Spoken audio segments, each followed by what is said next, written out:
Development ಆಗ್ಯದ. ಭಾರತ ಇಡೀ ವಿಶ್ವದಲ್ಲಿ ಒಂದೇ ಏನಪ್ಪ ಅನ್ನೋಂಗಾಗ್ಯದ. ನೆರೆಯ ರಾಷ್ಟ್ರಗಳಿಗೆ ಭಾರತದ ಭಯ ಇವತ್ತು ಇಲ್ಲ ಅನ್ನುವಂಥದ್ದು ಆಗ್ಯದ.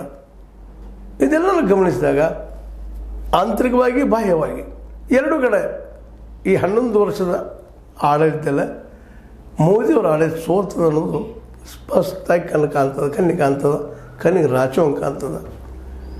ಅದು ನನಗೆ ಈಗ ಎತ್ತಿ ತೋರಿಸೋಂಥ ತೋರಿಸೋ ಕೆಲಸವನ್ನು ನಮ್ಮ ನಿತಿನ್ ಗಡ್ಕರಿ ಅವ್ರು ಮಾಡಿದ್ದಾರೆ.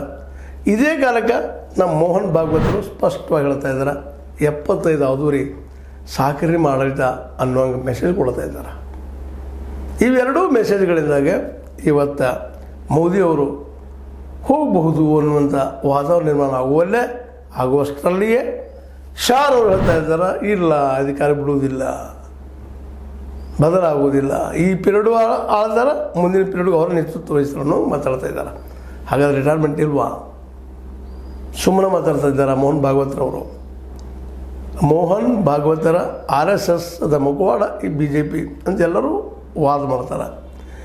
ಇವತ್ತೇನಾದರೂ ಅಧಿಕಾರದಲ್ಲಿ ಇದ್ದಿದ್ರೆ ಅದಕ್ಕೆ ಕಾರಣ RSS BJP ಅಧಿಕಾರಕ್ಕೆ ಬಂದಿದ್ರೆ. ನಡಕನೇ ನಮ್ಮ ನಡ್ಡಾ ಅವರು JP ನಡ್ಡಾ ಅವರು ಹೇಳಿದರು, ನಾವು RSSದ ಕೈಯನ್ನು ಬಿಟ್ಟು ಬೆಳೆದಿದ್ದೀವಿ, ನಮ್ಮ ಸ್ವಂತ